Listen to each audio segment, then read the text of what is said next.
शास्त्रज्ञं शास्त्रगम्यं च धर्मगम्यं च धार्मिकं निस्संगं सकलाधारं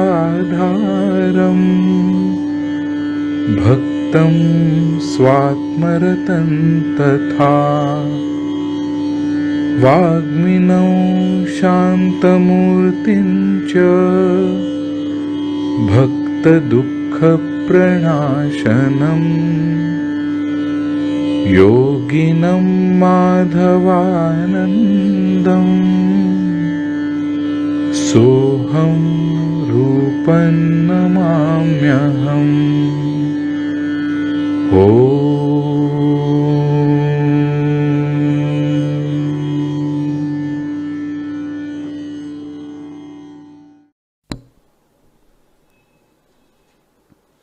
एकंदर जो फ्लो आहे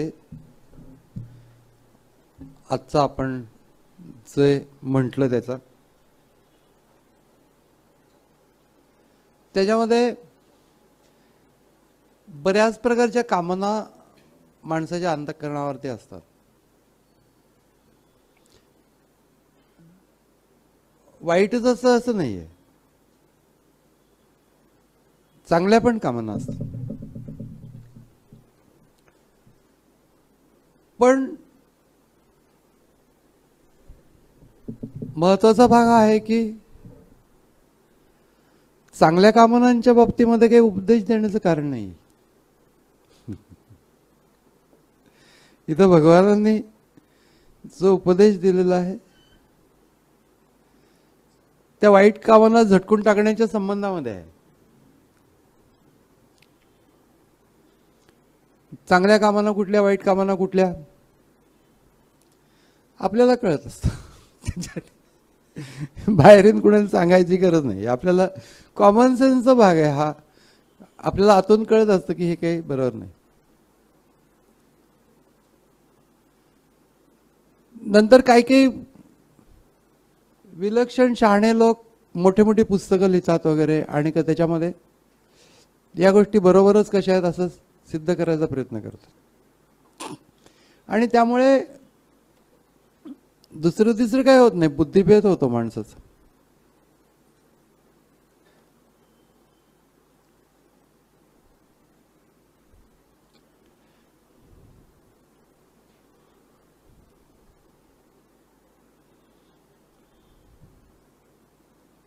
ते का मानसशास्त्रज्ञांनी म्हटले की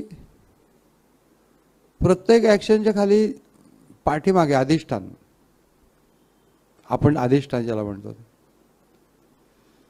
त्याने असं म्हटलं की there is underlying flow of sex. आपलं तत्वज्ञान सांगतं की there is underlying flow of self. Self आहे त्याच्या पाठीमागे, मी हा आहे.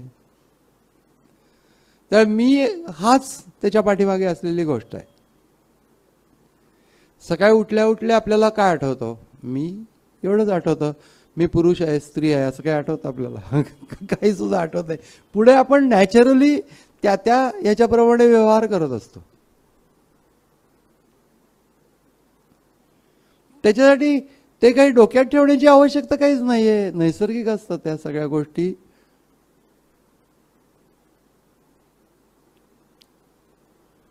पण मग हे ऐकल्यानंतर माणसांना असं वाटतं की हे नॅचरल आहे, हे बरोबरच आहे आणि का आपलं हे सगळं चाललेलं आहे, योग्य चाललेलं आहे. हे सगळं कर्तव्यच्युतीचं तत्वज्ञान असं विनोबाने म्हटलं. त्यांनी फार चांगल्या शब्दात म्हटलंय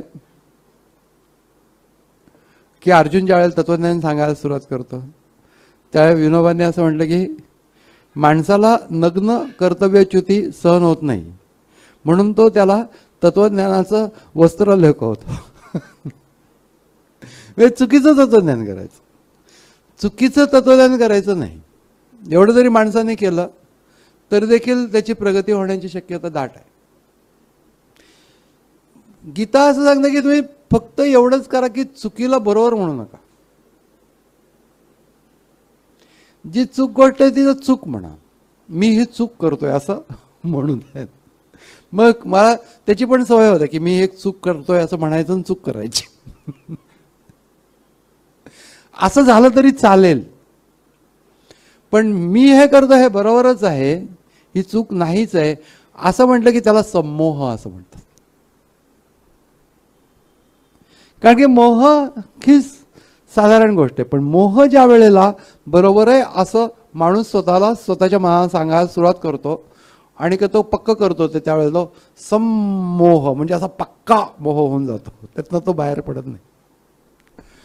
जेव्हा तो असं समजतं की मी हे करतोय चूक आहे, पण मी हे करतो आहे, त्यावेळेला तो मोह या पातळीवर असतो. पण मी करतोय हे बरोबर आहे असं त्याला त्या मोहाच्या बाबतीत वाटायला लागलं की तो संमोह होतो. क्रोध कशामुळे होतो? बऱ्याच वेळेला अहंकारामुळे होतो. अहंकार हे कारण बरंच असतं त्याच्या पाठीमागे. क्रोध, क्रोधात भवती संमोह, संमोहात स्मृती विभ्रम, स्मृती नाश होतो. स्मृतीनाश म्हणजे कशाचा स्मृतीनाश होतो? तर आपण कोण आहोत, काय करतो आहोत. ज्ञानेश्वरन महाराजांनी त्या ह्याच्यावरती अर्जुनाला असं म्हटलंय, अर्जुना तू कोण, हे काय करतोयस? धनुष्यबाण टाकून बसलाय अर्जुन.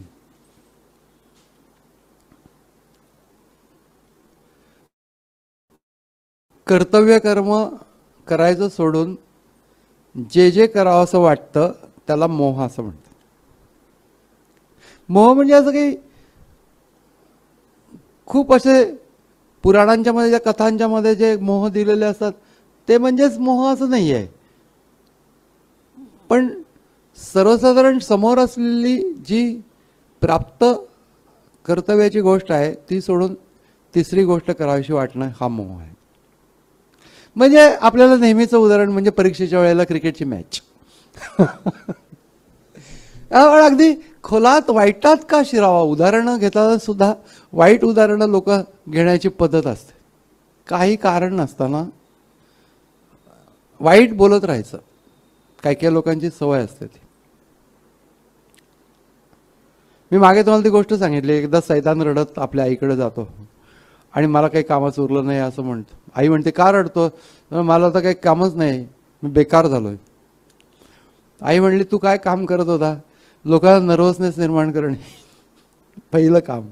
सैतान वाईट मार्गात प्रवृत्त करणे वगैरे, म्हणजे त्याच्यासाठी म्हणून वाईट वाईट स्वतःच्याबद्दल अविश्वास निर्माण करणे, असं सगळं मी करत होतो.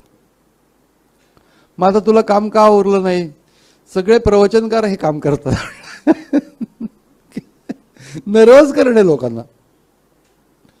तुम्ही हे करता ते वाईट आहे.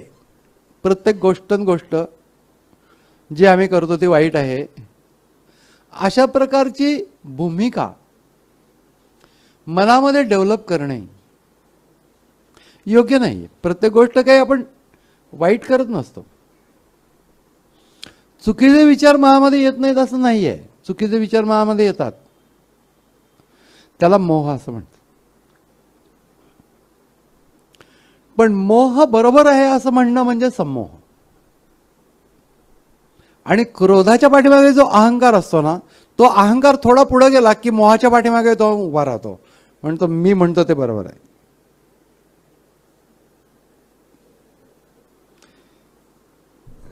अरे गीतेत असं नाही सांगितलं, हे गीता केव्हाची आहे?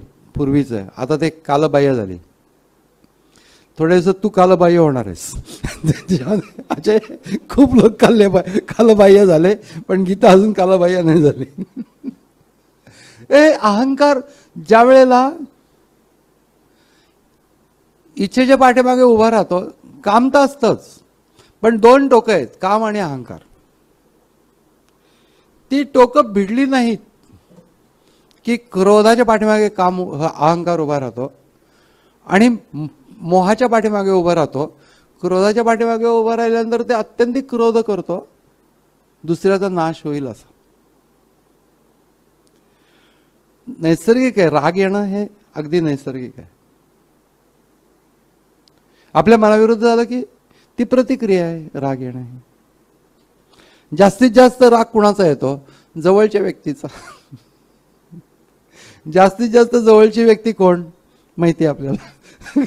जास्तीत जास्त जवळच्या व्यक्तीचा राग येतो. कारण काय असेल जवळच्या व्यक्तीचा राग येण्याचं? अपेक्षा. अपेक्षेच्यामुळे सगळे द्वंद्व निर्माण होतात. म्हणून अनपेक्ष, शुचिर्दक्ष, उदासीनो गतव्यतः सर्वारंभ परित्यागी योमत भक्त समे प्रिया. याच्यामध्ये पहिल्यांदा अनपेक्ष सांगितलं. ही गोष्ट पर्सनॅलिटी डेव्हलपमेंट आहे, हे लक्षात ठेवलं पाहिजे. अपेक्षा थोड्या कमी करणे कम्फर्टेबल असतं. इतरांना पण, आपल्या प्रिय व्यक्तींना सुद्धा जितक्या आपण अपेक्षा कमी करू तेवढे ते कम्फर्टेबल असतं. अपेक्षा जास्त वाढल्या की ती व्यक्ती टेन्शनमध्ये.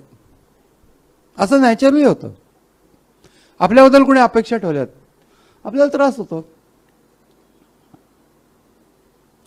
कारण मला त्या अपेक्षा पूर्ण करायच्या नसतात असं नाही आहे. मला नैसर्गिक वागायचं असतं, मला जसं वाटतं तसं. आणि त्या अपेक्षांच्या वेळेला मला मोल्ड करायला लागत असतं स्वतःला, आणि ते मला नको असतं. प्रत्येक व्यक्तीला असं असतं. मग अपेक्षामधनं निर्माण होतो, आणि त्या अपेक्षा पूर्ती नाही झाली की त्याच्यातनं क्रोध निर्माण होतो. अनपेक्ष हा शब्द असं सांगतो, थोडं कमी कर. ते वेलिंग वॉलचं सांगितलं होतं कारण की वेलिंग वॉल म्हणून एक परदेशामध्ये आहे की त्या ठिकाणी जाऊन तुम्ही जी काही इच्छा कराल ती तिथं पूर्ण होते. मग ते मागायचं असते ते वेलिंग वॉल. मग त्या वेलिंग वॉलला एक तिथे साधारण असा फाटका माणूस ओ गॉड गिव्ह मी $5, ओ गॉड गिव्ह मी $5 म्हणत असतो. तिथं दुसरा एक येतो एकदम सुटावटनं, कार बाजूला ठेवून भपकेबाज खाली उतरतो आणि ओ गॉड गिव्ह मी $5 million असं तो म्हणत असतो. आणि तो म्हणता म्हणता हा जो $5 वाला असतो तो त्याच्याकडे बघत असतो आणि मग तो थोडासा हसतो. तर त्या $5 million वाला डिस्टर्ब होतो. तो म्हणतो की काय तू हसतोयस का म्हणून. तो म्हणतो साहेब थोडी मागणी कमी करा. तर तो $5 असं म्हणत असतो. त्यावेळेला तो वैतागलेला असतो. तो खिशातनं $5 त्याच्या अंगावर टाकून देतो आणि आता हा गपचूप निघून जाईल आणि मला $5 million मागता येतील असं त्याला वाटत असतं. पण हा ते $5 घेऊन त्याच्याकडे बघत बसतो. मग त्याला ते प्रायव्हसी लागत असते. आपल्याला भीक मागताना सुद्धा ना प्रायव्हसी लागते. त्याला ती प्रायव्हसी लागत असते आणि तो बघत असतो आणि तो $5 million म्हणतो. तर हा म्हणतो यांनी पैसे पकडले तर हातामध्ये, साहेब जरा मागणी कमी करा. तो म्हणला तू कोण सांगणार मला, आय एम टॉकिंग बिझनेस. तर तो म्हणलं तरी देखील थोडी मागणी कमी करा म्हणलं. मागणी कमी केलं तर गॉड देईल म्हणलं. तुला कशावरून वाटतं, माझी नाही का मागणी कमी होती, देवान दिले $5. अपेक्षाभंग निरनिळ्या प्रकाराने माणसाचा सारखा होत असतो. आणि मनासारखं न होणं म्हणजे काहीतरी अपेक्षा असते, त्यानुसार आपण सुद्धा स्वतःच्या अपेक्षा किती पूर्ण केल्या आहेत आतापर्यंत. आपण आपलं स्वतःचं असेसमेंट नाही करत सहसा, कारण की आपल्याला भीती वाटते किंवा नर्वसनेस येतो. करू पण नाही. म्हणून कृष्णमूर्ती असं म्हणायचे असत की आत्मनिरीक्षण करा, आत्मपरीक्षण करू नका. परीक्षण केलं की तुम्ही नर्वस होणार. पुढे या नाही, इथपर्यंत या ना, इथं इथं घे, शाबास.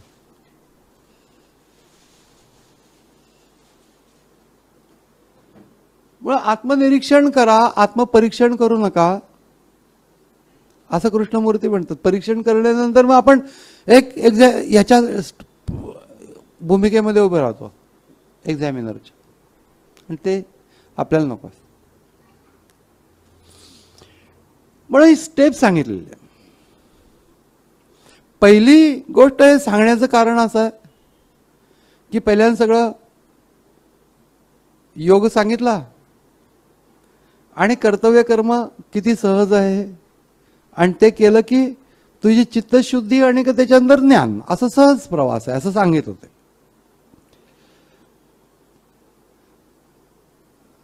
ज्ञानेश्वर महाराजांनी तर त्याची कमाल केली. प्राप्त कर्तव्य कर्म किती सहज आहे हे सांगताना युद्ध होतं त्याचं प्राप्त कर्तव्य कर्म त्यावेळेला. तर महाराजांनी सांगितलं की किती सहज आहे. जांभया पसरे मुख, ते तर अवचटे पडे पियुख. जांभई देण्यासाठी तोंड पसरलं आणि त्याच्यात अमृत पडलं. तैसे म्हणजे तशा प्रकाराने हा संग्राम पातला असे. म्हणजे तुला हा किती सहज आलेला आहे, जांभई द्यावं अमृत पडावं तसं. अतिशयोक्ती महाराज किती करू शकतात. पण गोष्टी पण परफेक्ट आहेत, कारण की अजिबात विनासायस. म्हणजे तोंड बोलताना तोंड आपल्याला उघडावं आणि हे करायला लागतं, पण जांभई देताना काही त्रासच नाही, आपोआप होतं. एक 2-4 तत्वज्ञानाच्या गोष्टी तुम्हाला सांगतो मग बघा. जांभया पसरे मुख ऑटोमॅटिकली, ते तर अवचटे पडे पिऊ. तर प्राप्त कर्तव्य कर्म हे अगदी सहज आहे, प्रत्येकाला आहे, आणि त्याला तसं वागावं असं वाटत असतं. वागणार नाही एकाच वेळेला, परंतु वागावं असं वाटत असतं. आपल्या आतून कळत असतं असं करायला पाहिजे. हळूहळू तो पिरियड वाढत जातो. पहिल्यांदा सुरुवातीला दिवसातनं 4 तास अभ्यास केला तर पुरेल. इथपासून शेवटच्या महिन्यामध्ये 18 तास पर्यंत येतं ते, कारण की बसतच नाही कोष्टकामध्ये सिलेबस.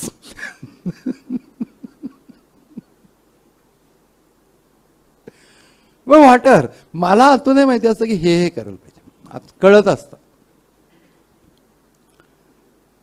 आणि तसं मी न करता भलतं काहीतरी करावं अशा प्रकारची टेंडन्सी जी डेव्हलप होते तिला मोह असं म्हणतात. नुकसान होतं त्याने. असं वाटतं काय काय लोक की त्यामुळे आपण जरा फ्रेश होऊ. हो, फ्रेश व्हायला हरकत नाहीये, पण किती वेळ ते तू बघ. 3 तास मॅच पाहिली तर खूपच फ्रेश होऊन जाशील. आणि सगळ्यात वाईट काय माहिती की आपल्या मनासारखे रिझल्ट येत नाहीत समोर मॅचमध्ये. हा एक दुसरा प्रॉब्लेम आहे. ते स्लो खेळत बसतात काही काही वेळेला. तर एकंदरीत हा आहे की एक इच्छा असते माणसाच्या मनामध्ये. ती इच्छा कुठल्याही तर्काशी संबंधित असेलच असं नाहीये. इच्छा निर्माण होणे मनाचा खेळ आहे, बुद्धीचा नाही. बुद्धी इच्छा धरत नाही, मन इच्छा धरत.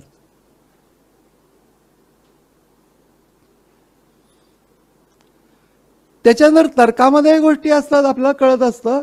हे अंडरस्टँडिंग आहे आपलं. आपल्याला बुद्धी असल्यामुळे आपल्याला नक्की कळतं की हे बरोबर आहे, हे बरोबर नाही. मग आता चॉईस इज माइन, की मी या गोष्टीला महत्व द्यायचं का या गोष्टीला महत्व द्यायचं.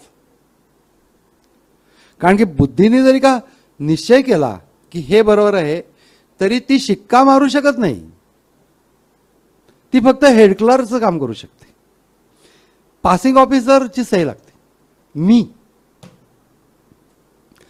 म्हणून चूक जर का मी डिसिजन घेतला तर त्याची जबाबदारी मनावर किंवा बुद्धीवर देता येत नाही, माझ्यावर डायरेक्ट येते. किंवा कुठल्या तरी शक्तीने मला तिकडं ओढलं असं ज्यावेळेला लोक म्हणतात, तर त्या लोकांचा जो आविर्भाव असतो कुठली तरी बाह्य शक्ती, हे माझा मुलगा करणं शक्यच नाही. काहीतरी बाह्य शक्ती त्याच्यावर काम करते. मुलगा काय बघा पहिला, तो भानगडी करत फिरत असेल तर आपल्याला काही माहिती नाही. बाह्य शक्ती बिक्ती काही नाही. त्याचेच प्रॉब्लेम येते. किंवा माणूस एक तत्वज्ञान करतो की मला ऍक्च्युली असं वागायचं नाही, मी असं नाही आहे. बाह्य शक्ती, भगवान म्हणतात बाह्य शक्ती हा बोगस प्रकार आहे. देर इज नो बाह्य शक्ती. काम येश क्रोध येश रजोगुण समुद्भव. म्हणून तो अर्जुन प्रश्न विचारतो, आता केन प्रयुक्तो यम पापम चरती पुरुषः. कोणत्या कारणाने इतकं जर का कर्तव्य कर्म सहज आहे आणि ते करणं हे त्या करण्यानेच अशा रीतीने उन्नती होणार आहे, तर माणूस चुकीचं कर्म या अर्थाने म्हणलंय, पाप का करतो. आता केन प्रयुक्तो यम पापम चरती पुरुषः अनिच्छेनपि वार्ष्णेय. इच्छा नसताना अनिच्छेनपि वार्ष्णेय बलातीव नियोजिता. कुणीतरी बळाने ओढल्यासारखा असा माणूस का वागतो. तेव्हा त्याला असं वाटलं की कृष्ण सांगेल काही काही शक्ती असतात वाईट, ते मी तुला सांगू शकत नाही. कृष्ण म्हणतो असलं काही नाही, तूच. म्हणजे इतकं कृष्ण हा जरी का कितीही गोड दिसत असला तरी फार कडक आहे. दिसायला गोड आहे, मुरली वगैरे तिथं वाजवत नाही तो. मुरली वगैरे कानाखाली वाजवू शकतो तो, मुरली वगैरे नाही वाजवत ऍक्च्युअली.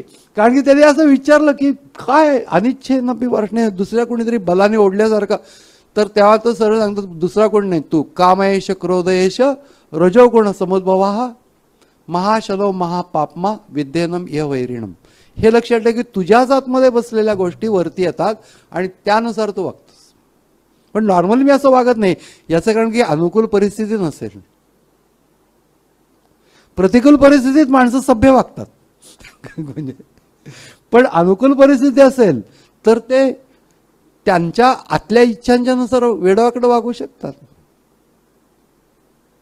आणि मग त्यांनी तो सगळा सांगितलाय. क्रोधात भवती सम्मोह, सम्मोहात स्मृती विभ्रम. स्मृती कशाची.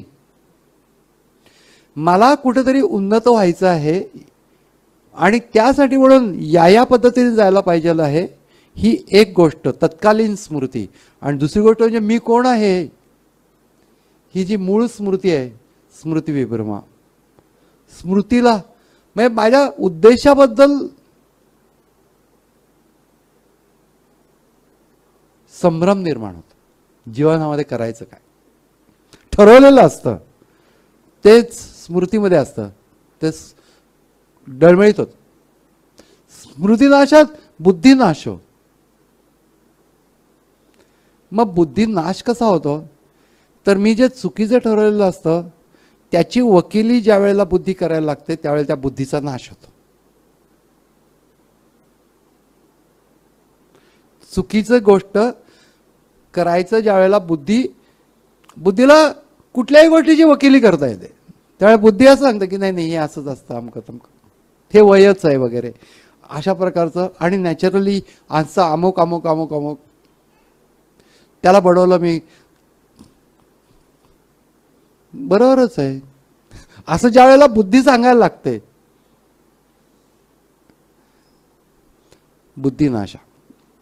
बुद्धिनाशात प्रणश्यती. मग ही सवय लागून जाते.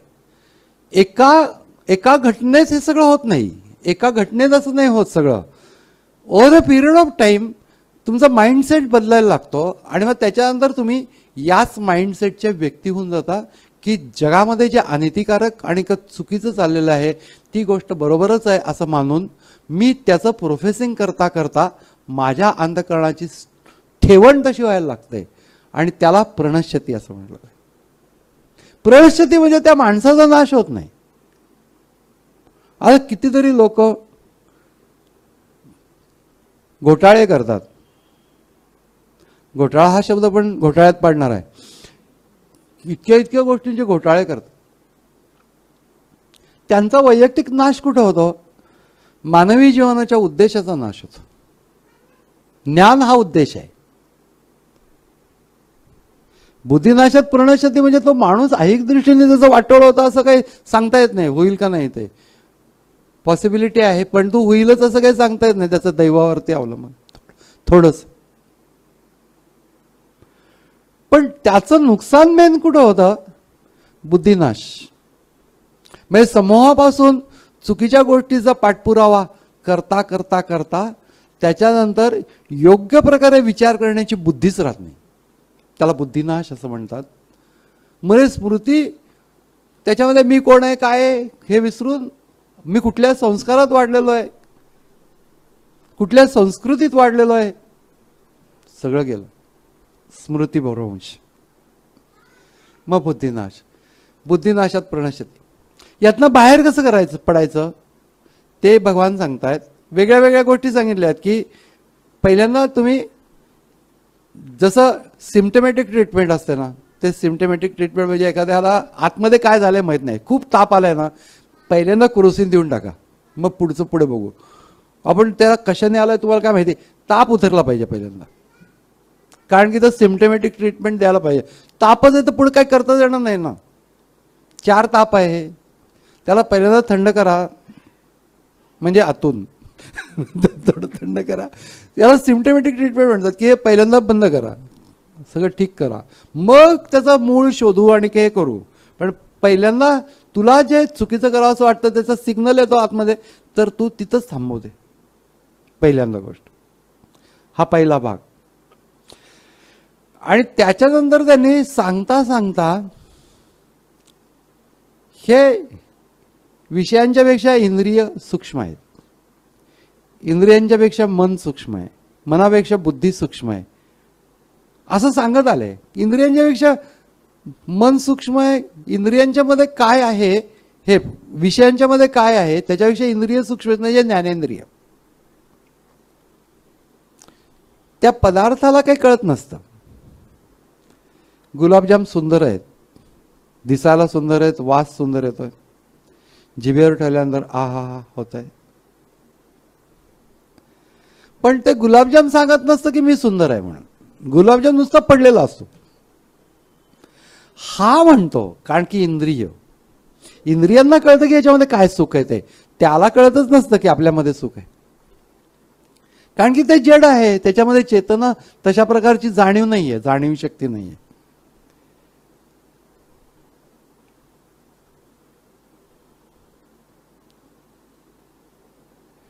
पण पाहणाऱ्याला ती जाणीव शक्ती आहे, त्यामुळे तो इंद्रियांच्या द्वारे समजू शकतो की हे असं असं सेवन केल्यानंतर असं असं सुख होईल.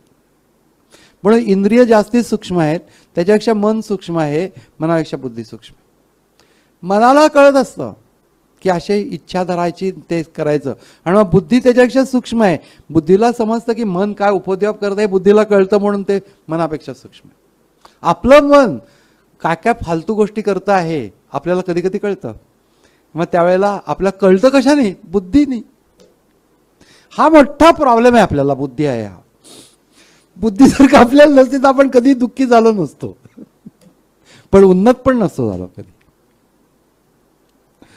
काय बुद्धी बरोबर म्हणते की रॉंग, थोडं जरी केलं तरी ते आपण झटकून पुढे जातो, परंतु तरी देखील आम्हाला कळतं की आम्ही इथं रॉंग केलेलं आहे. म्हणून बुद्धी आणि बुद्धीच्या पेक्षा पलीकडे एक तत्व आहे, यो बुद्धे परतस्तु सहा. ते तूच आहेस, परमतत्व ज्याला आत्मतत्व म्हणतात ते. आणि यो बुद्धे परतस्तु सहा हे सांगताना एवं बुद्धे परम बुद्धवा, बुद्धीच्या पलीकडचं तत्व जाणून घे, आणि ते जाणून घेऊन या सगळ्या लोकांना कंट्रोलमध्ये आण. कारण की याच्या अंडर सगळे बाकीचे आहेत, बुद्धी, मन, इंद्रिय सगळे हे याच्या अंडर आहेत. मी ज्याला मी म्हणतो त्याच्या हे सगळे अंडर आहेत. ते तत्वस्वरूपाने तू जर का स्वतः जाणून घेतलास तर तुला कळेल की आपण यांचे सगळ्यांचे मालक आहोत, आणि हे आपले सेवक असायला पाहिजेत. पण त्यांची युनियन झाली आहे आणि मालकाला मालक आहोत हेच भान राहिलेलं नाहीये, यामुळे तो त्यांच्या तालावरती नाचतोय. जेव्हा मी माझ्या मूळ स्वरूपाशी संबंधित होतो, ऍक्च्युअली स्वशी, त्यावेळेस ट्रिमेंडस ताकद माझ्या आतमध्ये आहे मला कळतं. सगळ्या जगाला मी स्वतंत्रपणाने पाहतो, जसं स्वतःला पण मी वेगळेपणाने पाहू शकतो. जसं बुद्धीला हे क्षमताच आहे की मन काय करतंय पाहणं, इंद्रिय काय करताय ते पाहणं, पण त्यांचा पण जोर असतो बुद्धीवरती. आणि बुद्धीला सुद्धा जो पाहू शकतो तो मी आहे. ज्ञानज्योती असं त्याला म्हटलं जातं. एका श्लोकात आचार्यांनी आपल्या एका शिष्याला, शिष्य पाहिजे मात्र, शिष्य तयारीचा असेल तर एका श्लोकात संपूर्ण उपदेश केला. त्याने त्याला विचारलं, कोणत्या ज्योतीने तू पाहतोस? किम ज्योती, किम ज्योतिस्तव भानुमान हनिमे. भानू म्हणजे सूर्य, हनिमे म्हणजे दिवसा. किम ज्योतिस्तव, ती कोणती ज्योत आहे? तू कोणत्या ज्योतीने पाहतोस? तर दिवसा मी सूर्याच्या प्रकाशात पाहतो. किम ज्योतिस्तव भानुमान हनिमे. रात्रौ प्रदीपादिकम. रात्री प्रदीपादिकम म्हणजे दिवांच्या साह्याने, चंद्राच्या साह्याने वगैरे असं रात्री पाहतो. रात्रौ प्रदीपादिकम. स्यादेवम, असू देत. स्यादेवम रविदीप दर्शन विधो. सूर्य, दीप वगैरे हे कोणत्या ज्योतीने पाहतोस? सूर्य आहे तुला कळतं कसं? दिवा आहे तुला कळतं कसं? डोळे या ज्योतीने पाहतो. किम ज्योतिस्तव भानुमान हनिमे रात्रौ प्रदीपादिकम स्यादेवम रविदीप दर्शन विदो. किम ज्योतिराख्या इमे. कोणची ज्योत वापरतोस? चक्षुस्तस्य. चक्षु म्हणजे डोळ्यांनी पाहतो मी. चक्षुस्तस्य. आणि डोळे मिटलेस तर चक्षुस्तस्य निमीलनादि समये, म्हणजे मिटलेस तर कुठल्या ज्योतीने बघशील? चक्षुस्तस्य निमीलनादि समये किम धीर धियोर दर्शने किम. डोळे मिटल्यानंतर कुठल्या ज्योतीने पाहतो? धी म्हणजे बुद्धीने पाहतो. डोळे मिटल्यानंतर मी बुद्धीने पाहतो. डोळे जर वापरत नसेल मी बुद्धीने पाहतो. आणि मग आता म्हणतात की एकच उत्तर दे आता, बुद्धीला तू कोणत्या ज्योतीने पाहतोस? किम धीर धियोर दर्शने किम. तो शिष्य विचार करतो, बुद्धीला मी कोणत्या ज्योतीने पाहतो? कुठलीही गोष्ट मी सूर्य, दिवा वगैरे ह्या ज्योतीने पाहतो. सूर्य, दिवा हे कोणत्या ज्योतीने पाहतो? नेत्र या ज्योतीने पाहतो. नेत्र जर का मिटलेले असतील तर कोणत्या ज्योतीने पाहतो? बुद्धी या ज्योतीने पाहतो. बुद्धीला कोणत्या ज्योतीने पाहतोस? किम धीर धियोर दर्शने किम तत्राहम अतो भवान परमकम ज्योती तदस्मी प्रभू. ती ज्योती मीच आहे, तो शिष्य सांगतो. बुद्धीला पाहणारी ज्योत मीच आहे. म्हणजे आपण मन, बुद्धी, शरीर सर्व स्वतंत्रपणाने पाहू शकतो. मी, माझं मूळ स्वरूप, माझं अस्तित्व स्वरूप, चैतन्य स्वरूप, हे जे मी आहे हे या सगळ्यांच्या पलीकडचं आहे. त्यामुळे तू जितका मन सेल्फशी संबंधित होशील तितकी तुला मानसिक ताकद मिळेल, म्हणजे अंतःकरणाची ताकद मिळेल. या सर्वांना तू कंट्रोल करू शकशील. या सगळ्यांना कंट्रोल करण्याचा उपाय म्हणून सांगितलं आहे की बुद्धीच्या पलीकडचं तत्व जाणून घे. लोक म्हणतात की कसा स्वतःवर कंट्रोल करायचा? बी विथ द सेल्फ. तुमच्या ठिकाणी सर्व शक्ती विद्यमान आहे. विवेकानंद म्हणत असत, अनंत शक्ती तुमच्यामध्ये वास करते. आपल्याला खरं वाटत नाही तुमच्यामध्ये असेल हो, पण आमच्यामध्ये कुठे असं आम्ही म्हणतो. याचं कारण की त्यांच्या शब्दावर विश्वास नाही आमचा. म्हणून तू जसं जसं सेल्फशी संबंधित होशील तसं जसं एक गोष्ट होईल की बाहेरच्या जगाच्या वरती तुझी कुठलीही गोष्ट अवलंबून नाहीये. बाहेरच्या जगातल्या यश अपयश, सुख दुःख या सर्व गोष्टींवर तुझं अस्तित्व अवलंबून नाहीये. आणि ते अस्तित्व जे आहे ते अस्तित्व आनंदमय आहे. सच्चित आनंद हे त्याचं स्वरूप. आणि गीतेचा सगळा उद्देशच आहे की प्रत्येकाने आत्मदर्शन करून घ्यावं. मग त्याच्यानंतर ते सहजच होतं. बाकी गुणांची वृद्धी करणे, सद्गुण माझ्या अंतःकरणात यावेत, येतील ना. तू जसं जसं सेल्फच्या जवळ जाशील तसं तसं सद्गुणांची वृद्धी आपोआप होते. ज्ञानेश्वर महाराजांनी म्हटलंय की जो माणूस असा आत्मस्वरूपावरती जातो तर सगळे सद्गुण मांडलिक राजासारखे हात जोडून उभे असतात. मांडलिक राजासारखे. गोंदवलेकर महाराजांनी पण सुंदर सांगितलं. एका मुलीने असं म्हटलं की मला, म्हणजे कुणीतरी त्यांना म्हटलं की मला हे सगळे सद्गुण प्राप्त व्हावेत. अभयम सत्व संशुद्धी ज्ञान योग व्यवस्थिती. तेव्हा महाराज म्हणले की एका मुलीने असं मला म्हटलं की मला दीर जाऊ सासू सासरे नणंद हे सगळे नाती फार आवडतात. तर मला ती नाती कशी मिळतील? तर त्याचं उत्तर आहे की एक नवरा कर म्हणजे नाती मिळतील. ती नाती जोडत बसणं याने नाती मिळणार नाहीत, नवरा केल्यानेच नाते मिळतील. त्यामुळे आत्मतत्वाचा वेध घेऊन त्याचा अनुभव घेतला की बाकी सगळे येते हातात, असं गीतेने सांगण्याचे ठेवण आहे. प्रत्येकाला म्हणजे त्या लहान मुलं असो मोठा माणूस असो, जेव्हा त्याला आकलन शक्ती येते त्याच्यानंतर त्याला माहिती आहे की मी आहे, सेल्फवरती फोकस करा. योगमार्ग आहे हा. आणि ही गोष्ट करताना तिसऱ्या अध्यायाच्या एंडला कर्मयोग समता भगवानांनी सांगितलं की या पद्धतीने तू एक हा. आणि मग पुढे चौथा अध्याय सुरू केला. हा योग मी पूर्वी सूर्याला सांगितला होता, सूर्याने मनुला सांगितला, म्हणून इक्ष्वाकूला सांगितला. कुठला योग? बुद्धे परम बुद्धवा, बुद्धीच्या पलीकडचं तत्व जाणून घेण्याचा. तर आता खरं तर योगमार्ग सांगायला सुरुवात करायची, पण अर्जुनाला असं वाटलं की यांनी सूर्याला केव्हा सांगितलं असेल. त्यामुळे त्यांनी त्यांना अडवून विचारलं की अरे तू तर अलीकडचा आहेस आणि सूर्य केव्हाचा आमच्या बापजात्यांना माहिती नाही, तू सूर्याला केव्हा सांगितलंस? म्हणजे त्यांनी तो फ्लो खंडित केला जो योगमार्गाचा. मग अवतार यदा यदा ही धर्मस्य ग्लानिर्भवती भारत अभ्युत्थानम अधर्मस्य तदात्मानम सुजाम्यहम, हे सगळं सांगायला लागलं. परित्राणाय साधूनाम विनाशाय च दुष्कृतम असा अवतार घ्यायला लागतो. हे अवतार कार्य सांगण्याचं कारण अर्जुनाचा हा प्रश्न आहे.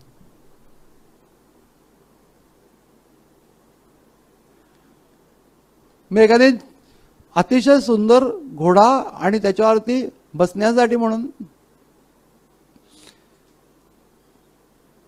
आता त्याच्यावरती तो हे टाकणार, मान टाकणार, दुसऱ्याला सांगतो की असं करायचं, तेवढ्यात तो त्याला थांबवतो. थांबा तुमचं ट्रेनिंग सेंटर कुठे आहे? तशा प्रकारचं आहे की काही कारण नसताना भलताच प्रश्न विचारत बसला. त्यामुळे योगमार्गाचं जे सांगायला सुरुवात केलं ते थांबलं. पण थांबलं तरी त्यामुळे अवतार रहस्य प्रकट झालं की कशासाठी भगवान अवतार घेतात वगैरे. पण तो वेगळाच विषय होता. मग पुन्हा मूळ विषयावर यायला 5वा अध्याय संपत आला तेव्हा त्या योगाच्या विषयावरती पुन्हा आले. तेवढपर्यंत हाच प्रकार चालला होता, अवतार रहस्य वगैरे, मग कर्म मार्ग पुन्हा पुन्हा पुन्हा पुन्हा. पण इथे त्याचा आपण आज ज्याची संथा घेतली ते सर्व श्लोक असं सांगतात की चुकीचं तत्वज्ञान करू नका. पहिली गोष्ट म्हणजे चूक आहे ते मोह होऊ शकतो, कुठल्याही व्यक्तीला मोह होऊ शकतो. पण मोह झाला याचा अर्थ तसं वागलं पाहिजे असं नाही. हे एक फारच त्रासदायक आहे गीतेचं. मोह असलं तसं वागला किती मजा येते, पण तसं गीता नाही. बुद्धी शाबूत आहे तुझी, मोह झाला तर होऊ देत, पण तू तसं वागू नकोस. हा दुसरा भाग. त्याच्यानंतर तिसरा भाग जो आहे तो तिसरा भाग आहे तो असं सांगतो की या सगळ्या गोष्टीचं कारण आपल्या मनामध्ये असलेल्या गोष्टी आहेत, आपल्या मनातल्या अपेक्षा आहेत, आपल्या मनातल्या इच्छा आहेत, आपल्या मनातल्या वासना आहेत. त्याचं दुसऱ्या कुणावर जरी उत्तरदायित्व देता कामा नये.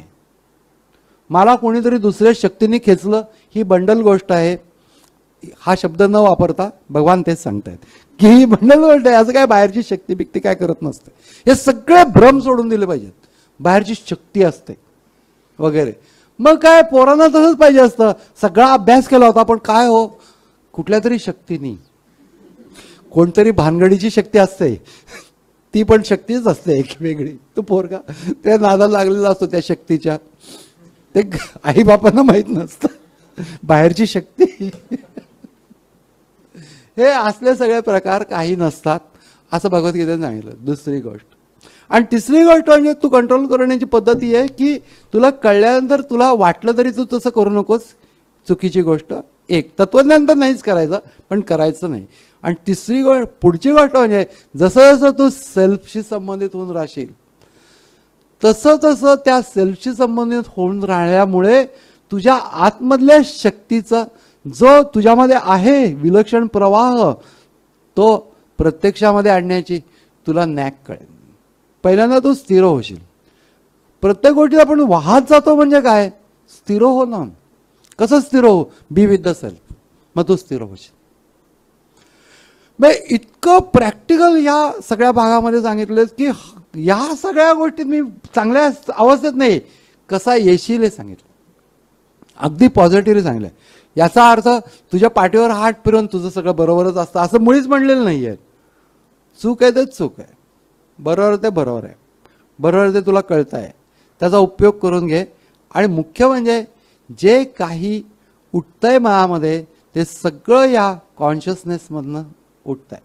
कॉन्शियसनेसशी संबंधित होतो पहिल्यांदा. म्हणजे प्रॉपर तुला दिसायला लागेल की काय एक्झॅक्टली करायला पाहिजे, काय बरोबर काय चूक आहे.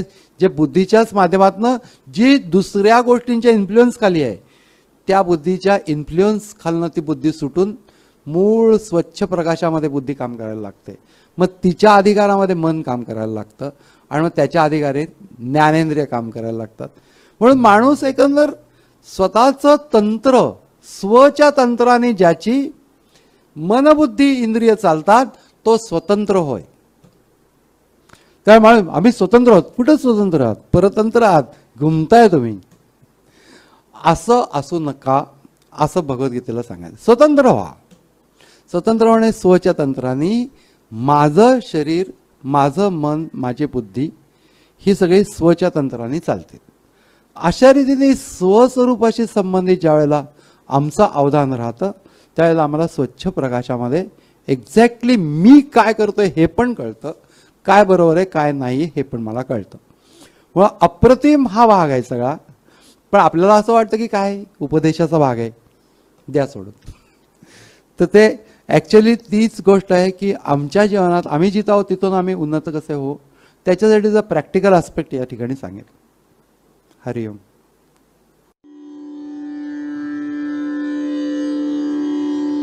यस्य स्मरणमात्रेण चित्तं भवति निर्मलं स्वामी समाधवानन्दो नित्यं वसति मे हृदि. ॐ तत्सत्.